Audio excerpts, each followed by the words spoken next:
ஹாய்ங்க, welcome to my channel. தோட்டத்தில் என்ன அறுவடைன்னு பார்க்கலாம் வாங்க. மிளகாய் நிறையா பழுத்து இருந்தது. அதையெல்லாம் பறித்து காய வச்சு வரமிளகாய்க்கு யூஸ் பண்ணிக்கலாம்னு சொல்லிட்டு அதையெல்லாம் பறிச்சாச்சுங்க. அடுத்து நாட்டு தக்காளி கொஞ்சம் இருந்ததுங்க, அதையும் பறிச்சாச்சு. தக்காளி கிட்டத்தட்ட நமக்கு ஒரு மாதத்துக்கு மேலேயே காய் கொடுத்துட்ருக்குங்க. இனிமேல் அவ்வளோதாங்க, செடி ரொம்ப டல்லாகிடுச்சு, காய்ப்பு முடிஞ்சிருச்சுன்னு நினைக்கிறேன். அடுத்து பாகற்காய் 2 இருந்ததுங்க, அதையும் பறிச்சாச்சு. பாகற்காய் கொடி நம்மக்கிட்ட ரொம்ப நாளாகவே இருக்குங்க. செடியும் நல்லா கொடி ஓட ஆரம்பிச்சிருக்கு.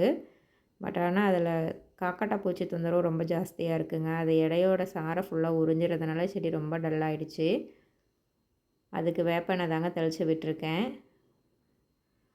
அடுத்து இது கொடி அவரைங்க, நாட்டு அவரை. செடி இப்போ தாங்க நல்லா காய் கொடுக்க ஆரம்பிச்சிருக்கு.